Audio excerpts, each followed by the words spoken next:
Programang ito ay rated SPG. Striktong patnubay at gabay ng magulang ang kailangan. Maaaring may masiselang tema, lengguwahe, karahasan, sexual, horror o droga na hindi angkop sa mga bata.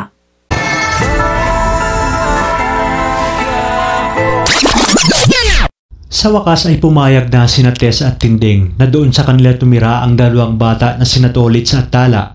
Nangako naman ang mga bata na tutulong sila sa mga gawaing bahay at pagbabantay ng bilyaran. Ayon naman sa mga kaibigan ni Tanggol ay mas kinakailangan na nilang kumita ngayon lalo na't may dalawang bata na siyang binubuhay. Dito na nga napagtanto ni Tanggol na tama ang kanyang mga kaibigan lalo pat hindi pabor ang kanyang amang si Rigor sa pagpapatuloy sa dalawang bata.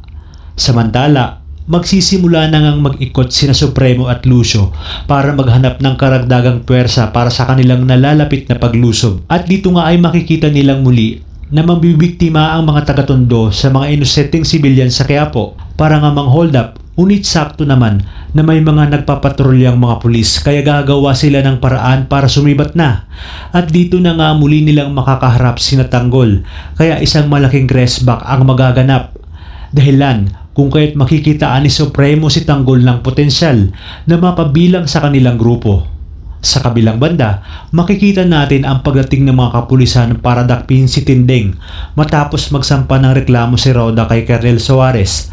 Gustuhin mang pumalag ni Tinding ay wala na siyang magagawa dahil may arrest warrant ang nakahain sa kanya.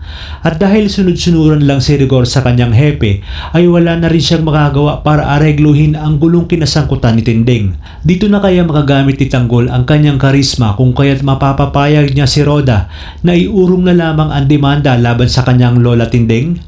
Iyan ang mga dapat natin pakaabangan dito lang sa FPJ's Batang Quiapo. At kung nagustuhan mo ang bidyong ito ay huwag mo na rin kalimutang mag-subscribe at pakihit ang bell button para lagi kang updated sa maiinit na kaganapan sa paborito mong teleserye. Maraming salamat sa inyong panonood at hanggang sa muli.